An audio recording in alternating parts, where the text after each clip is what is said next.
Hey, this is a video for 6.13, Energy Conservation. So go ahead and check out the overview and set up your guided notes. So when we are talking about saving energy, there's a couple of different things we could mean. We could either mean conservation, which is using less energy, or we could be meaning efficiency, which is basically doing the same amount of work, but using less energy. A lot of times whenever we're using electricity, some of it is given off as heat, and that is basically a waste of energy. Remember, energy can never be recycled, and it can only be converted into a more degraded form. So there's some things you can do individually, and there's also some things that can be done globally in order to conserve energy. So one thing you can do at home is you can adjust your home thermostat. Your home thermostat, like for example, if you set your air conditioner at 65 degrees, set it for 75 degrees, set it for 78 degrees. That is something that if you have the thermostat set up higher in the summer and set it lower in the winter, like don't have your heating system come on until it's 65 degrees, for example. I'll tell you right now that at school, we are not doing a good job at conserving energy because the heat just goes on, the boiler goes on, it is incredibly hot.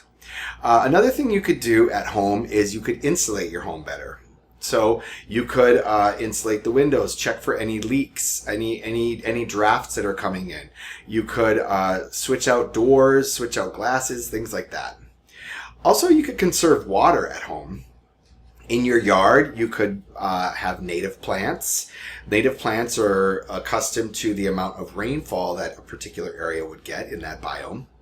You could also collect excess rainwater in a rain barrel. I actually have one in my backyard that I use for watering plants. And also I have fish in there because the fish will eat the mosquitoes. So I'm not just providing mosquitoes to everyone.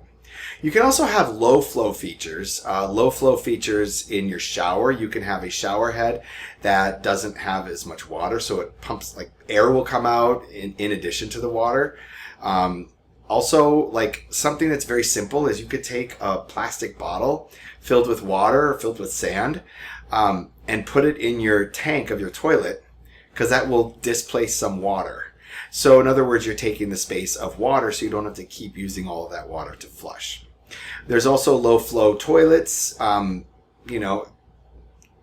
always said when we were growing up, if it's yellow, let it mellow. If it's brown, flush it down. That might not always be the best bet, especially when you live in a house with lots of people. But that is also, something that is conserving water. You can also purchase Energy Star appliances, and Energy Star appliances are a specific, they're a specific like category that is has elements to the appliance that is energy efficient. Whether they don't waste a lot of electricity, whether they take less electricity to operate. Some examples are LED bulbs.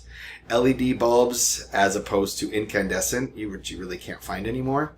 Another thing you could do, instead of using your dryer, which is a huge energy hog, you could air dry your clothes. So if you have a clothesline, if you have a drying rack that you could use.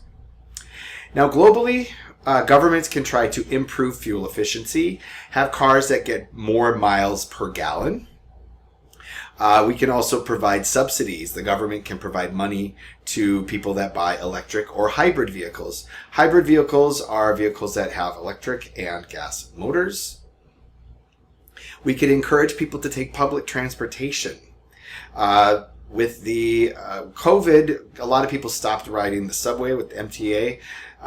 In recent years, there's been a lot of stigma with taking public transportation because of safety concerns.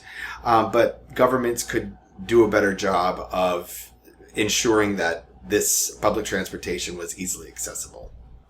You could also have green building design, and I'll talk about that in a second. So some sustainable designs, and these are basically designs. You're really just trying to regulate the temperature inside. You could have insulation. If you have insulation, you're not letting the hot air from outside inside, or if you're cooling your house, you're not letting that cooler air escape outside. And the same thing would happen in the winter, keeping the warmer air inside the house. You can also have skylights. Skylights can provide natural light, so you don't need to have electrical lights in every single room turned on all the time. You can have double paned windows. Now that means that there's two panes of glass in there. So that acts as a layer of insulation. So you're not just having one, because if you have one pane of glass, like you literally touch the glass in the winter, you can feel how cold it is outside. So a double pane window is going to be another layer of protection, of insulation. You can also use blinds. You can open the blinds and close the blinds to let light in, let light out.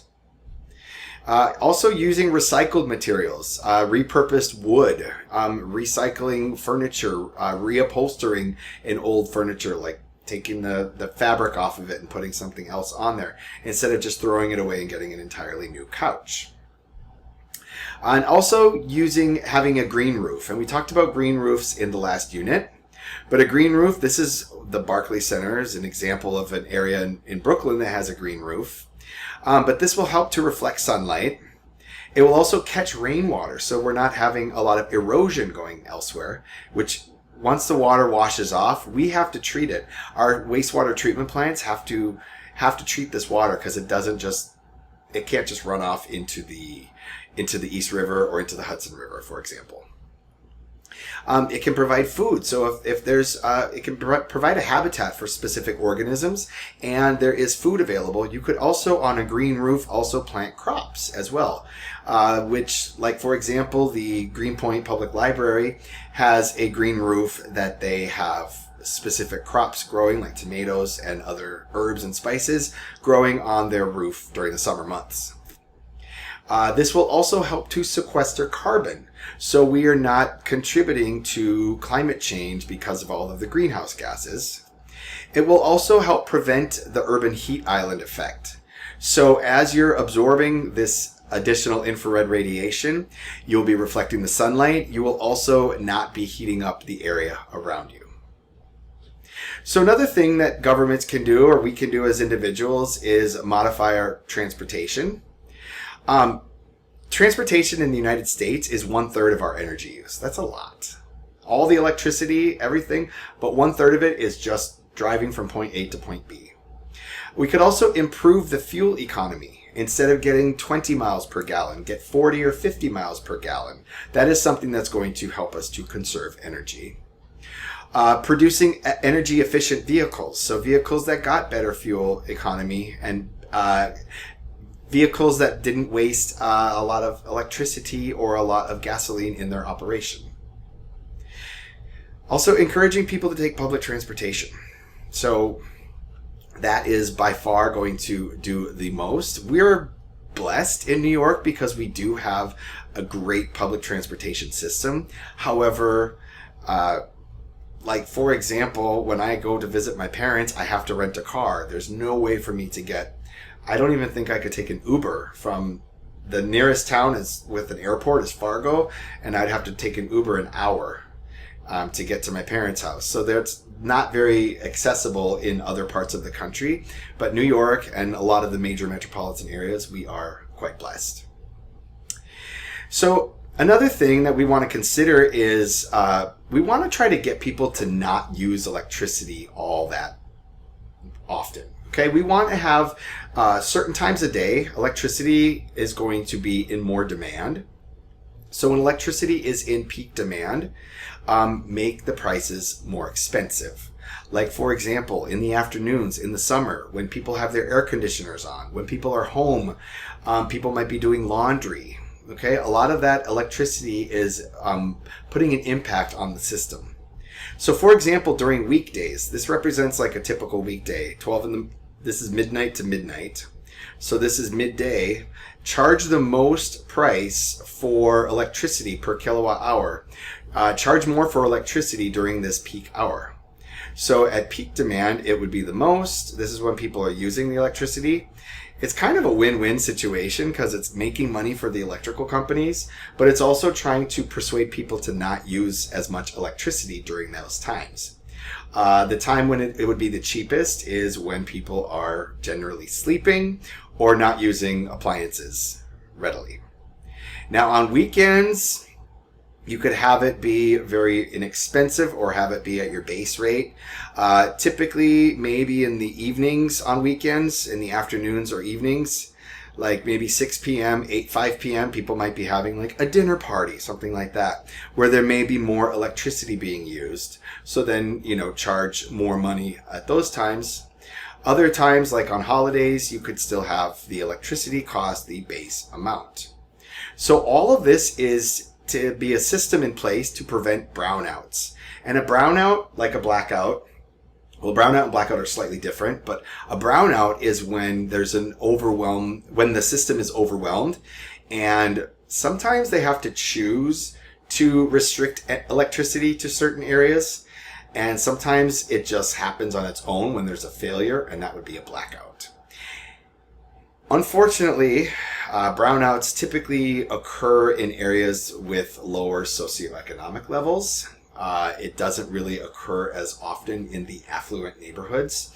So our neighborhood, Greenpoint, Williamsburg, are areas that are relatively affluent. You really won't see brownouts. But when you get into Bushwick, when you get into parts of Bed-Stuy, you're going to see a lot more brownouts because, unfortunately, the system is broken and, it's shady out there, and wealthy people kind of call the shots, unfortunately. So we can all help each other out by using our electricity wiser. You could also have a tiered rate system, and a tiered rate system is when you're paying a low rate for the first increments of electricity, and as you use more and more electricity, the rate goes up. So for the first tier, maybe you're getting like 15 cents per kilowatt hour. Then you go up to 17 odd cents, 26, 32 cents. So the more electricity you're using, you're paying more for it. So if you are just using a small amount, and maybe this might be in the fall, in the spring when you're not using your air conditioner, fine. There's certain times when we go through heat, like a heat spell, and it gets really hot in the city, people might turn on the air conditioner, and you're like, at a certain point, it's so hot outside, I don't care. I will pay for that. But this is something that a lot of cities do in order to dissuade people from using too much electricity. The government can also do things to conserve electricity or to persuade people. Improve public transportation. More taxes on fossil fuel use, more taxes on electricity use. You could provide rebates and tax credits for retrofitting. Retrofitting means, for example, if you have an energy inefficient appliance and retrofitting, getting improvements made to your appliances, you could provide a rebate or a tax break to consumers that did that. So we're going to do math practice. You're buying an air conditioner. The Energy Star brand is $300 and the standard is $200. They have the same cooling capacity, but the Energy Star costs 5 cents per hour less to run. If you run it 12 hours a day, calculate how long it takes to recover the additional cost of the Energy Star brand. So what you need to really consider is our given, 12 hours a day, and our unknown. Our unknown is where we had our task verb, which was calculate. So how long it takes to recover that additional cost. What we also want to consider is how much are you saving each day. So that's the first thing we want to consider. And this additional cost is that additional $100. So we're going to have to do this in 2 steps. The first step, we're starting with 12 hours over 1 day. That is our first unit. And then we are going to be converting right now.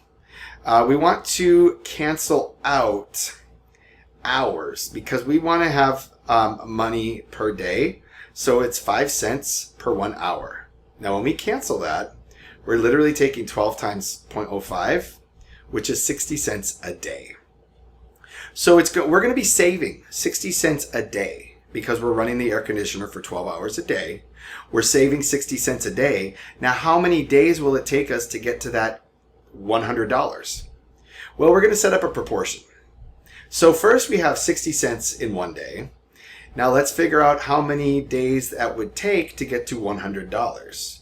So what you do here is cross multiply and divide, and you will get 167 days.